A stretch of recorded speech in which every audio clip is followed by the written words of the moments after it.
जय हिंद दोस्तों, आप लोगों का एक बार फिर से Sonu Prajapati one one channel में स्वागत है।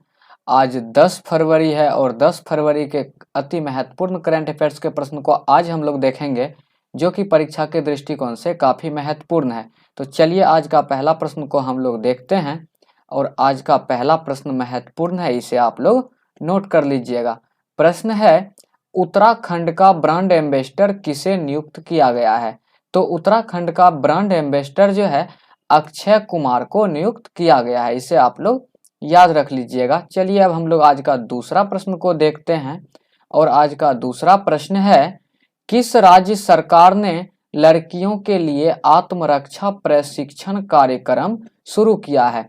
तो आत्मरक्षा प्रशिक्षण कार्यक्रम जो है कर्नाटक राज्य सरकार के द्वारा शुरू किया गया है और यह लड़कियों की सुरक्षा से संबंधित कार्यक्रम है, इसे भी आप लोग याद रखिएगा। और जोग जलप्रपात जो है यह कर्नाटक में स्थित है, इसे भी आप लोग नोट कर लीजिएगा। चलिए आज का अब हम लोग तीसरा प्रश्न को देखते हैं और आज का तीसरा प्रश्न महत्वपूर्ण है, इसे आप लोग नोट कर लीजिएगा। प्रश्न है, किसे जवाहरलाल नेहरू यूनिवर्सिटी की पहली महिला कुलपति नियुक्त किया गया है? तो जवाहरलाल नेहरू यूनिवर्सिटी की पहली महिला कुलपति शांति श्री धूलपड़ी पंडित को नियुक्त किया गया है। चलिए अब हम लोग आज का चौथा प्रश्न को देखते हैं और आज का चौथा प्रश्न है, किस राज्य के 7 गांव ने सांसद आदर्श गांव योजना के तहत शीर्ष स्थान हासिल किया है? तो तेलंगाना के 7 गांव सांसद आदर्श गांव योजना के तहत शीर्ष स्थान हासिल किए हैं। तेलंगाना की स्थापना 2 जून 2014 को हुई थी, इसे आप लोग याद रखिएगा। चलिए अब पांचवा प्रश्न को हम लोग देखते हैं और आज का पांचवा प्रश्न है, ध्यान दीजिएगा, किस देश के पूर्व राष्ट्रपति क्रिस्टोस सतजेताकिस का निधन हुआ है? ध्यान दीजिएगा, राष्ट्रपति का नाम है क्रिस्टोस सतजेताकिस। यह ग्रीस के पूर्व राष्ट्रपति थे, यह ग्रीस के पूर्व राष्ट्रपति थे, इनका अब निधन हो गया।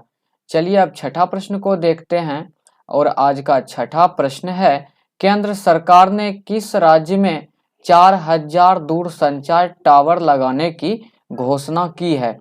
तो केंद्र सरकार के द्वारा ओडिशा राज्य में 4000 दूरसंचार टावर लगाने की घोषणा की गई है और भारत का सबसे लंबा बांध हीराकुंड बांध है, यह भी ओडिशा राज्य में स्थित है।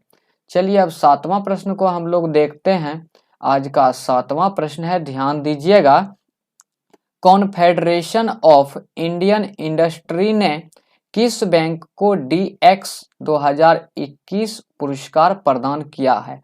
ध्यान दीजिएगा, तो कॉन्फेडरेशन ऑफ इंडियन इंडस्ट्री के द्वारा कर्नाटक बैंक को DX 2021 पुरस्कार प्रदान किया गया है। अब आठवां प्रश्न को हम लोग देखते हैं। आज का आठवां प्रश्न है और यह महत्वपूर्ण है, इसे आप लोग नोट कर लीजिएगा। प्रश्न है, कोविड-19 के विरुद्ध DNA वैक्सीन लगाने वाला पहला देश कौन बना? तो कोविड-19 के विरुद्ध DNA वैक्सीन लगाने वाला पहला देश भारत बन गया है। और यदि आपसे पूछा जाएगा कि कोविड-19 का पहला मरीज भारत के किस राज्य में मिला था, तो कोविड-19 का पहला मरीज भारत के केरल राज्य में मिले थे। और अगला प्रश्न है, यदि आपसे पूछा जाएगा कि भारत की पहली नीडल फ्री वैक्सीन का नाम बताना है, तो भारत की पहली नीडल फ्री कोविड की वैक्सीन, उसका नाम जाइकोव-डी है, इसे भी आप लोग याद रखिएगा और यह DNA बेस आधारित वैक्सीन है। चलिए अब हम लोग नवा प्रश्न को देखते हैं और आज का नवा प्रश्न महत्वपूर्ण है, इसे आप लोग नोट कीजिएगा। प्रश्न है, साइबर बीमा की पेशकश के लिए ICICI लोम्बार्ड ने किसके साथ समझौता किया है?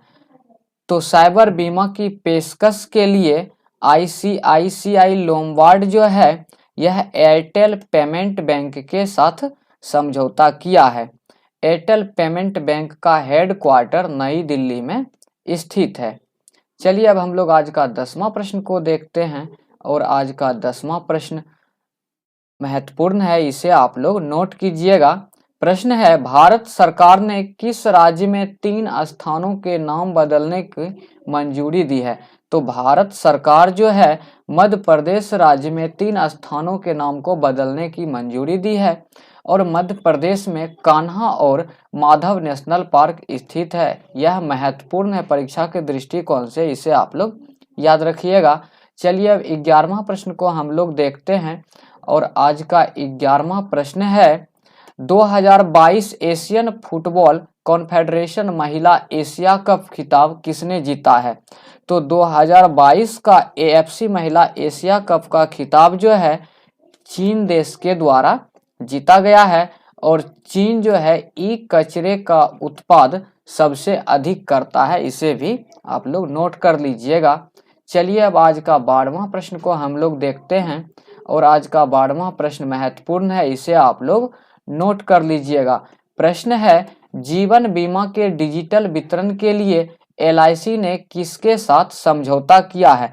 तो जीवन बीमा के डिजिटल वितरण के लिए एलआईसी जो है यह पॉलिसी बाजार के साथ समझौता किया है। एलआईसी का फुल फॉर्म होता है लाइफ इंश्योरेंस कॉरपोरेशन।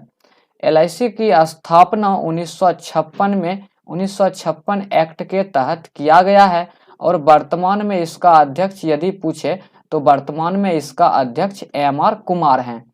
चलिए अब हम लोग 13वां प्रश्न को देखते हैं। आज का 13वां प्रश्न महत्वपूर्ण है, इन्हें भी आप लोग नोट कीजिएगा। प्रश्न है, कौन सा देश भारत से 420 ब्रॉड गेज रेलवे वैगन खरीदेगा? सबसे पहले इसमें आप लोग ये जान लीजिए कि वैगन का मतलब होता है रेलगाड़ी का डब्बा जिसमें हम लोग सफर करते हैं। तो 420 ब्रॉड गेज रेलवे वैगन जो है यह बांग्लादेश भारत सरकार से खरीदने को मंजूरी किया है और भारत और बांग्लादेश के मध्य चलने वाली महत्वपूर्ण 3 रेलगाड़ी का नाम नीचे लिखा हुआ है, ध्यान दीजिएगा। मैत्री एक्सप्रेस और बंधन एक्सप्रेस तथा मिताली एक्सप्रेस, यह तीनों रेल जो है भारत और बांग्लादेश के मध्य चलता है, इसे भी आप लोग याद रखिएगा। चलिए अब हम लोग आज का 14 नंबर का सवाल को देखते हैं और आज का 14 नंबर का सवाल है, एडीबी ने किस देश को 2021 में रिकॉर्ड 4.6 बिलियन डॉलर का ऋण दिया है? तो एडीबी इसको हम लोग सबसे पहले जानते हैं। एडीबी का फुल फॉर्म होता है एशियाई डेवलपमेंट बैंक। इसका हेडक्वार्टर फिलीपींस में स्थित है। एडीबी के द्वारा जो है भारत को 4.6 बिलियन डॉलर का ऋण दिया है वर्ष 2021 में। चलिए अब हम लोग आज का आखिरी सवाल को देखते हैं। आज का आखिरी सवाल है और यह महत्वपूर्ण है, इसे आप लोग नोट कीजिएगा। सौरव गांगुली ने दुनिया के तीसरे सबसे बड़े क्रिकेट स्टेडियम की आधारशिला कहाँ रखी है? तो सौरव गांगुली जो है दुनिया के तीसरे सबसे बड़े क्रिकेट स्टेडियम का आधारशिला जयपुर राजस्थान में रखे हैं और सबसे बड़ा स्टेडियम दुनिया में सरदार पटेल स्टेडियम जो कि गुजरात में स्थित है, इसे मोटेरा स्टेडियम के नाम से भी जानते हैं। दूसरे नंबर पर ऑस्ट्रेलिया का मेलबर्न क्रिकेट ग्राउंड है, इसे भी आप लोग याद रखिएगा। और तीसरे नंबर पे जयपुर में सौरव गांगुली के द्वारा क्रिकेट स्टेडियम की आधारशिला रखी गई है। तो यह आज का आखिरी प्रश्न था। यदि आपको हमारा वीडियोज अच्छा लगा हो तो प्लीज़ आप हमारे वीडियोज को लाइक कीजिएगा और यदि अभी तक आप हमारे चैनल्स पर नए हैं तो प्लीज़ आप हमारे चैनल को सब्सक्राइब कीजिए, बेल आइकन्स की घंटी को जरूर बजाइए ताकि जैसे ही हम कोई नया वीडियोज अपलोड करें तो वह सबसे पहले आप तक पहुँचे। Thank you.